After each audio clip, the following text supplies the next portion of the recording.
Soumil Arora, because Soumil has almost lost his voice cheering for that Kimi victory. Soumil, we've got to hear how bad it is. I'm deliberately waiting. I was just playing with you guys.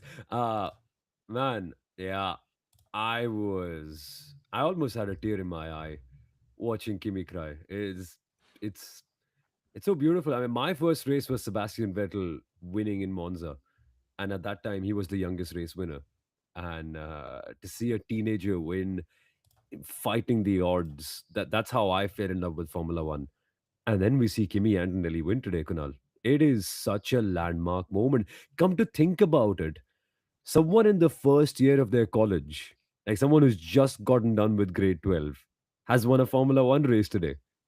Isn't Such a that cool story, right? it's incredible? And I love Toto Wolff's message. I know it's not just his wet dream, it's probably your wet dream as well, given how you got emotional with Kimi Antonelli. That's not what wet dream means, but yes, yeah, Okay. yes.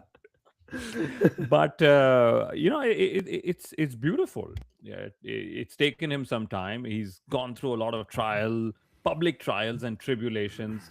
Toto Wolff has continued to back him. Gwen Legru in the Mercedes Academy, who found him when he was 11 years, continued to back him.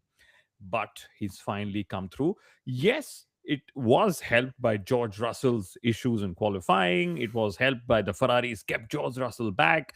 But hey, that's not what history will remember. History will remember that Kimi Antonelli made history today in China. Can I upset a few Lando Norris fans? Let's go. For all of you saying he was greatly helped by, actually, yeah, let's say it properly. Everyone will say Kimi Antonelli was lucky because George Russell had his issues. But he took his win. And in the first opportunity you have to take a Formula One win, it doesn't always work out. Think Lando Norris in Sochi 2021. It just doesn't always work out. I know different conditions and far more challenging, but it just doesn't. And at that moment, the error that Lando made was very different compared to any conditions we have right now. And Kimi nearly bottled this one too with his lockup in the final couple of laps. But he took the opportunity. He took it with both hands. He did not let go. It's a sign of a driver who is ready. And we have seen that. It's I know there's still maybe a long way, just like Lando Norris to becoming world champion. But we can confirm, Kunal. We can confirm the fact that this kid belongs in Formula One. You just don't win by accident on a day like this. No, you don't. And it's all about settling in. It's about driving when you get that opportunity. And I believe he got the opportunity. He put it on pole. He made a decent start, even though he lost the start to Lewis Hamilton. And then he was left all by himself, needing to build a gap. He did that. He made that mistake, which we all thought he would make as well, Sommel. But Toto Wolff said, I told Pete Bonington, Bono as we know him, saying, let's stop this nonsense. Tell him to not make these mistakes and just bring it home. And that's what he eventually did. So hats off, Kimi Antonelli, hats off to Toto Wolff. And Somil won, the seeing that podium for me was so emotional for two reasons. First, we had the Italian and the German national anthems. I grew up to that with Michael Schumacher, just that the anthems were in reverse order.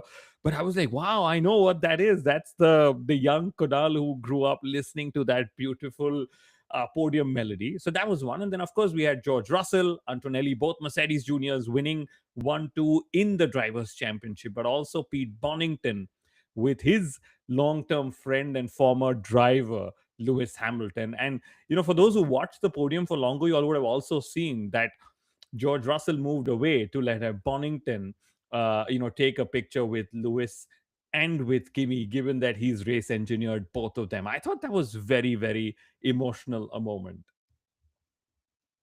Yeah, for the art of racing F1, who's asked this exact comment, any specific highlight moment from the race for you guys? That was Kunal's highlight. And I agree. Peter Bonington being the father figure for Kimi Antonelli is such a beautiful story. And I think we deserve a special episode on Peter Bonington too. Because come to think about it, he could well be the maker of two world champions. We know that Kimi's got what it takes. Whether it happens or not is a future question. But When Lewis came into Mercedes, he was labeled as hot headed. Bono was the one who built an incredible bond with him and was able to make Lewis the world beater that he became consistently. And with Kimi Antonelli too, Kunal, like sheltering a young kid from all the noise in Formula One, internal and external, you need a proper father figure. And I was so happy when Bono said, "Well done, my son." It's such a beautiful bond. This is Formula One for me. Formula One is not just the drivers for me. Formula One is not just the cars for me. These relationships, Kunal, isn't that what it's all about? Like, just as the Art of Racing F1 mentions, an all Merc podium. In fact, Toto Wolff said it yesterday after seeing Antonelli, George, and Hamilton 1, 2, 3. He said, "For a second, I thought we had three cars." That's so cool. And then he topped that up by saying he's still our driver, and I love that. The cool down room with Pete Bonington and Lewis Hamilton bonding, Dominic Cully talking in Italian with Antonelli, and just new heroes coming through the ranks, new rivalries coming through the ranks, as we've been saying all season. We know that the McLarens will come back, we know that Max Verstappen and Red Bull Racing will come back, but till we wait for them, I'm loving the new look and feel of Formula One. Lewis Hamilton is loving these cars. He said these are like go karts. They're some of the best cars that I have driven in my time in Formula One. And I think we will at some point talk about what is it with these cars. Do we still need to change them, given that Formula One is assessing after Australia and China? And my point is keep the cars as it is, but if there is a better solution to the energy harvesting and deployment, please pursue that, because the cars look racy, they look agile. Lewis was throwing them around like go-karts, like he said. They're offering a lot of value in terms of on-track entertainment, but let's just make sure that drivers just have full power when they need it and not when the battery decides they should have it. I'd say just get done with overtake mode and figure out different ways of battery management, different philosophies, but that's a longer term thing. But we need to ask a question. Are Mercedes really invincible? Because for parts of this race today, it seemed like they weren't. But yet again, Kunal, even though it may be just one Mercedes running away with it, the outcome still remains the same. Mercedes ahead of Ferraris. Mercedes are winning races, Ferrari are making memories. This is classic. This is classic. And I think their dominance needs to be looked at this. And, what do I mean by that? George Russell, issue in qualifying, gets out, cold tires, without a setup again, puts it P2, right? And just goes to show that they have the pace when they need it. George Russell, again, stuck behind the Ferraris, was patient. He knew he had the car. He just kept waiting for the right time. When he got it, he made those overtakes and they pulled away. So that Mercedes does seem invincible when everything works fine, right? But seemingly, Mercedes has had fewer reliability issues than everyone else. And maybe, Ferrari is the only one that has yet to have any reliability issue whatsoever. And if Mercedes has a clean weekend all throughout, and they've not had it with both drivers. Antonelli didn't have a clean weekend in Australia. George Russell's not had a clean weekend in China. But should they have a clean weekend, that's when we'll see the true pace. And the day we will actually hate these regulations the most, Soumil, is when Ferrari actually have reliability issues. Because would the Chinese Grand Prix have been as exciting if Ferrari was not fighting at the front, making those memories, giving us that entertainment? Mercedes would have just run away with it. Yeah. This would have been 2014 like, which would be so sad. I'm just imagining Italy must be a crazy place right now. I wonder if today we have more Mercedes fans born than Ferrari fans. Like if you're in Italy right now and if you're watching Formula 1 for the first time, I know it's a very hypothetical statement to say. Would you become a Mercedes fan or would you become a Ferrari fan? Because your boy has won, but your team. Well, for once I'm not angry at Ferrari, Kunal. For once, actually, today's race proved what Ferrari really is, the chief entertainment provider in Formula One for the last 70 years. What a battle, Kunal. And the fact that they were able to keep it clean, I think very few drivers could have done that. I think Hamilton and Leclerc are probably the only two drivers who I trust to keep it this clean throughout the entire race. What incredible battle. Did you enjoy the yo-yo racing though? Because a lot of people have problems with it. I personally quite enjoyed the fact that they had to go back and forth and fight with each other. It is entertaining. Yes, when you look at it on the surface, it was very entertaining. Two of the best drivers in actually the most iconic red racing car, going wheel to wheel, lap after lap, and they stuck with each other. Sommel. That's the main point for me. They were not. Lewis Hamilton said post race that the wake in these cars is much lesser than any of the previous eras he's driven at. So full marks to Formula One for doing that. So I just make sure I just look at it at the surface and no longer look who had a better racing line, who was braking before, later, which is typically how we witness Formula One. But here's one conspiracy theory, because you asked a very interesting Ooh. question. If you are an Italian fan who saw Formula One today, who will you become a fan of? Will you become a fan of Italy and the racing team that has always represented Italy, which is Ferrari, or the new Italian Formula One racing sensation, Andrea Kimi Antonelli? And what's the controversy theory that I have is Ferrari made sure that they battled each other so that they could keep George Russell behind, only to let an Italian Formula One driver in Antonelli win his first ever race in Formula One. What do you think of my silly theory, though?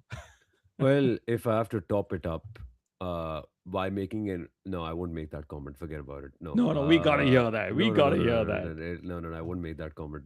It'll cost me my job and more. Uh, but and also permanent access to Italy. But the art of racing Formula One says the Italians are spoiled for choice. It seems they are, and for the first time in 20 years, because the last time an Italian won was Iano Trulli back in Monaco, was it not? And Iano Trulli was with all due respect to Yano, I absolutely love him. If you're listening, Yano, I want to get on a podcast with you, and we should bring you on the Inside Line F1 podcast to talk about your entire racing journey. But let's just say Yano truly never had the blistering pace that we sort of see the upside for in Kimi Antonelli. Of course, it's retrospect. Kimi Antonelli could well have just a career like him. You never know, but it's different. You feel a different energy around it. It's absolutely incredible. But the Ferraris, like, But one second, before you go to Ferrari, isn't this almost 20 years since the last win by an Italian driver? yeah, It that's was, what that's it what was, it Monaco was, 2000 and it was Fisichella at Malaysia 2006. oh, was it? Oh yeah, Yes, Fisichella won there too. Yeah, yeah. yeah. Jordan Grand Prix, wasn't it? No, not No, Jordan. there No, no, was no. Renault. Fisichella was Renault.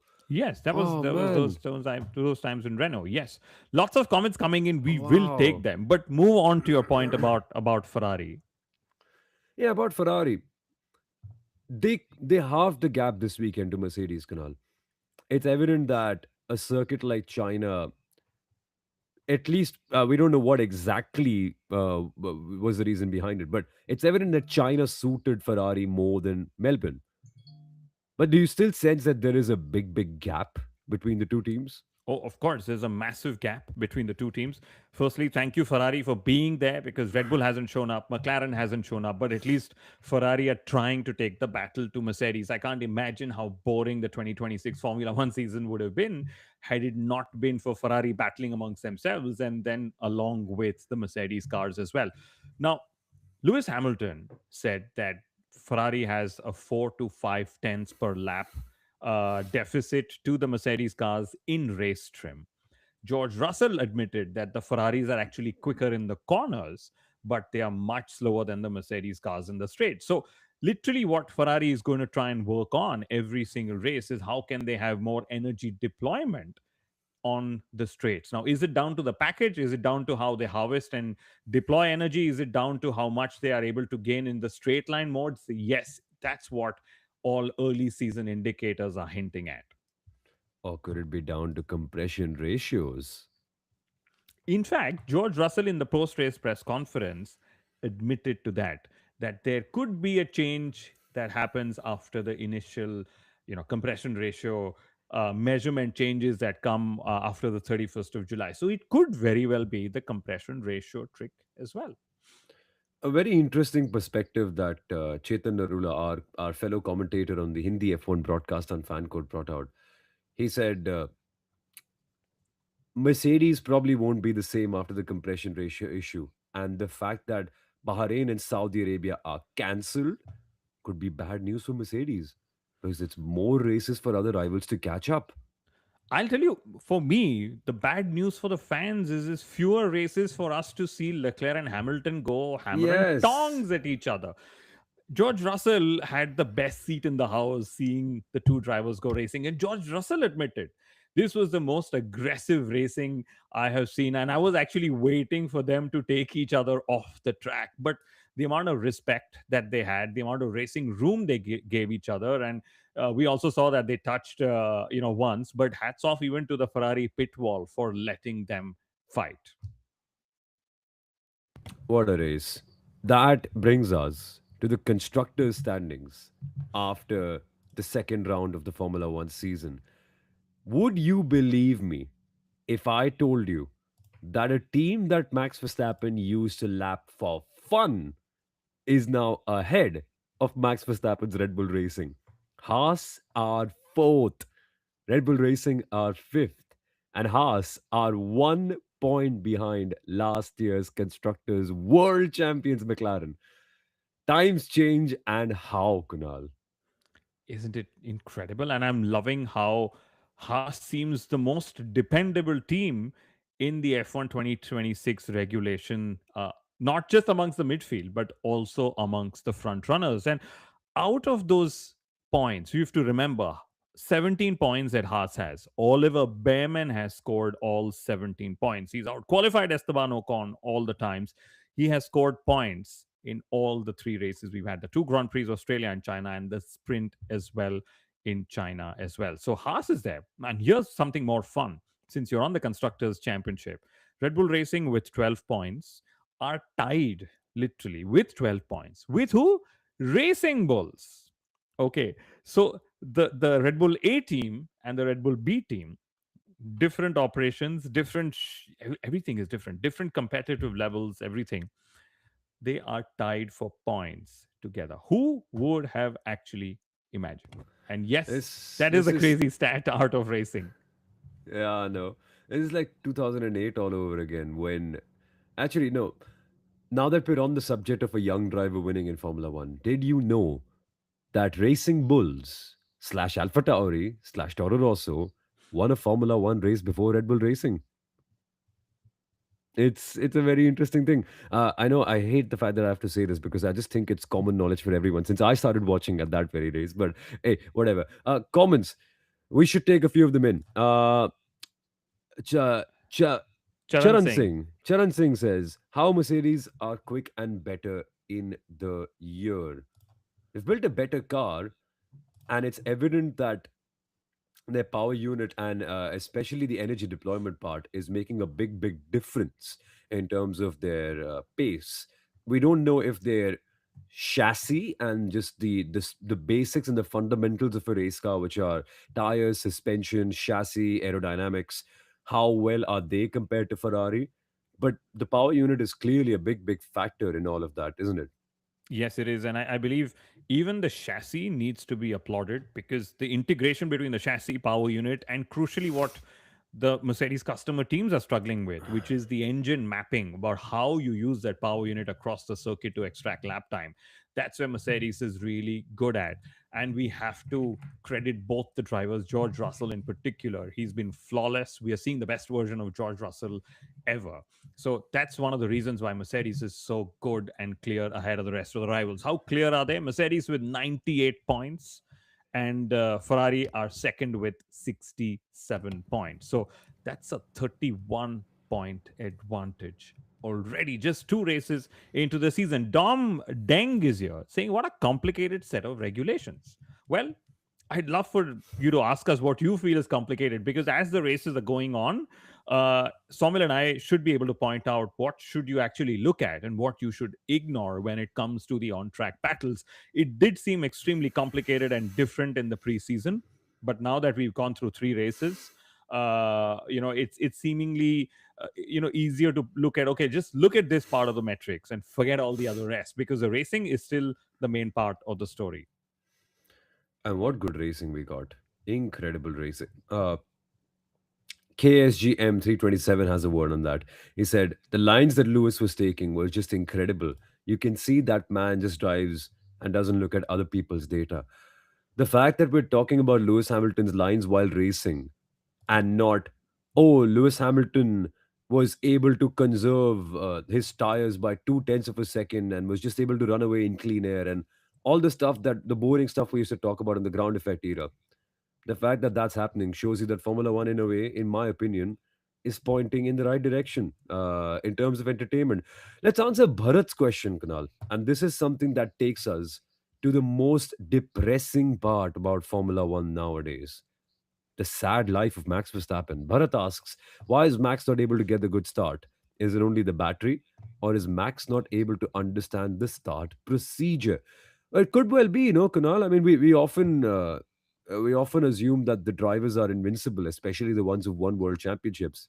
And it's evident that the power unit is bogging down. But we don't know if there's something that Max and previously Kimi was doing that was causing the power unit to bog down, or if it's just a routine thing that can randomly happen to anyone.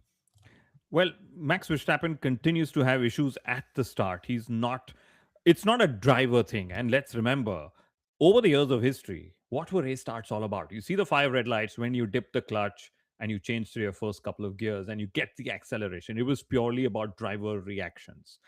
When you see the lights, that's first reaction, and second is how well you find the clutch bite. Now there is a third layer introduced with all the tech and turbocharging and the spooling and getting your energy up there, and that itself is what is becoming a challenge. So it's not down to the driver, not down to the driver not adapting. It's just that start has become more of a lottery for all the drivers on the grid, because they are not sure if they're going to get it right, and if they get it wrong, the consequences can be far worse. And if I use Kimi Antonelli as an example, Soumil, he did something complete. He was in the wrong mode in at the start in Australia. In China, when he came up to the sprint race, why did he have a wrong bad start again? Because he ended up with a full battery at the start. Now imagine he went from zero battery in Australia to a full battery in China, and the ideal start, hence that means you have to be in the mid range between the battery as well, and these are things that teams and drivers are learning. So it's not down to Max not being able to adjust. It's just that it's very, very complicated, and there is no perfect recipe to getting the right start. Well, there were some teams and drivers who didn't even start the race. As much as we're talking about Mercedes being invincible, three Mercedes power unit cars did not start the race today. The two McLarens are reigning world champions, and of course, Alex Albon, not to mention Gabriel Bortoleto from the Audi, who also could not make it. What went down there, Kunal? What do we know about this whole situation? Very good. So the two McLarens had electronic issues, but there were two different issues on the car. And in Lando's car, they found it. They just couldn't get the car to start. In Oscar Piastri's car, they started the car. He went to the grid, and then he had to be rolled off because of another electrical issue. They are still investigating it. With the case of Portoletto, I believe it was an hydraulics issue that was found pre-race that they couldn't fix. And yet again, Sawmill, it's turning out to be a race of attrition, because 17 cars finished the race in Australia, but just 15 cars finished in China. And Valtteri Bottas was celebrating a 13th place finish for Cadillac. So Cadillac are slow, yes, but they're at least finishing races. I don't know if that's a joke in itself, but okay. It's like the rabbit and the hare situation. It's exactly like the rabbit and the hare situation. It is insane. Well, it was also sad to see Max Verstappen suffer the issue that he suffered midway through. He was having a really good race. I think Verstappen would have been on for fifth or sixth, if I remember correctly. And that makes me wonder. So are Red Bull racing midfield teams now? They Sorry, are. let's do that again. Like, are Red Bull racing a midfield team now? They definitely are. I mean, you said Max had a good race, but actually he didn't, because who was he competing? Oliver Behrman was miles ahead of him. Pierre Gasly outqualified him and also was racing ahead of him, or at least racing with him. And when he retired, I think Max was probably happier that he retired that car, given that he was, racing against drivers he otherwise wouldn't have dreamed that he would be racing with in 2026, right? Everyone would have thought, will my car be fast enough to race with the Mercedes drivers? And here the Mercedes drivers are miles ahead of that Red Bull racing car. So my view is that they are a midfield team, and we've got to see how they develop themselves out of this challenge. The Tifosi05 pointing out Max Verstappen again came out and criticized the cars. Did we expect anything different? I, he will, he will.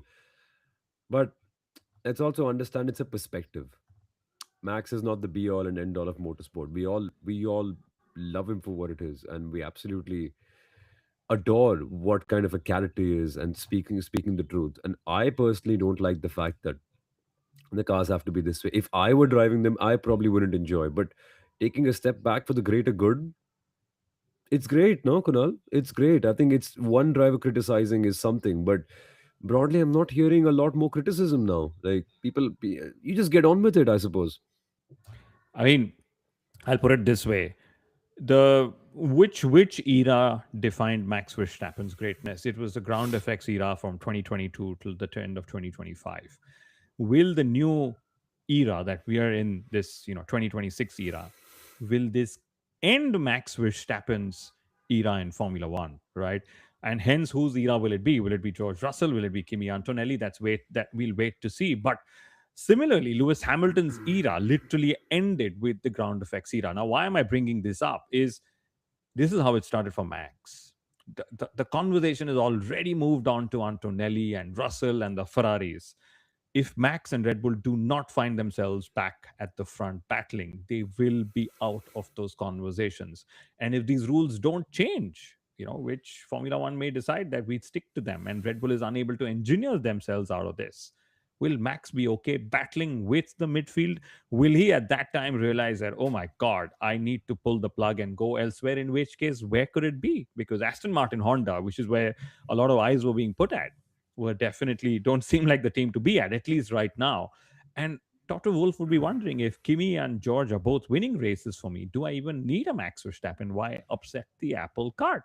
So waits to be seen, and I expect between now and the Japanese Grand Prix, there will be clickbait headlines about Max Verstappen's exit clause, Soumil, because Yeah. Haas is ahead of Red Bull Racing, right? Like we just pointed out, but Max Verstappen is eighth in the Drivers' Championship with 8 points. And who is ahead of him?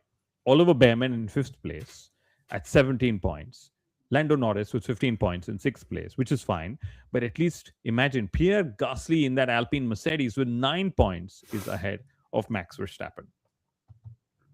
Yeah, it's crazy. It could happen. It could really happen.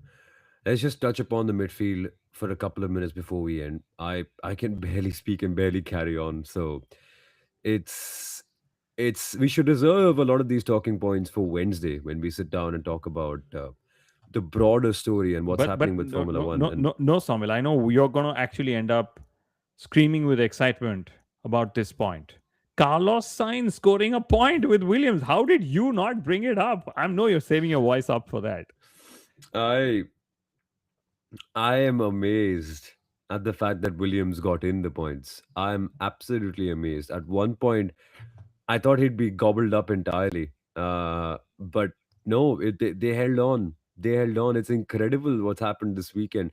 And not just him, the fact that Oliver Behrman is in fifth, the fact that Pierre Gasly is in sixth, the fact that Liam Lawson is in seventh, and all of them had to duel out against each other. There's actually a point in the race where I couldn't tell who's who because there were two of every single team together.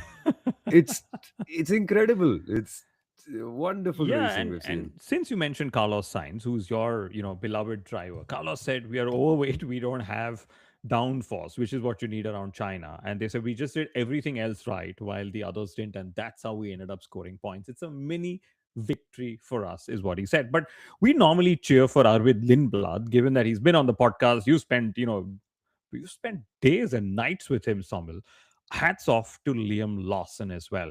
Scored in the sprint, which is actually more difficult to score in, and then he also scored in the Grand Prix format. I'm loving that he's going to get more breathing time in that team to actually show what he is capable of.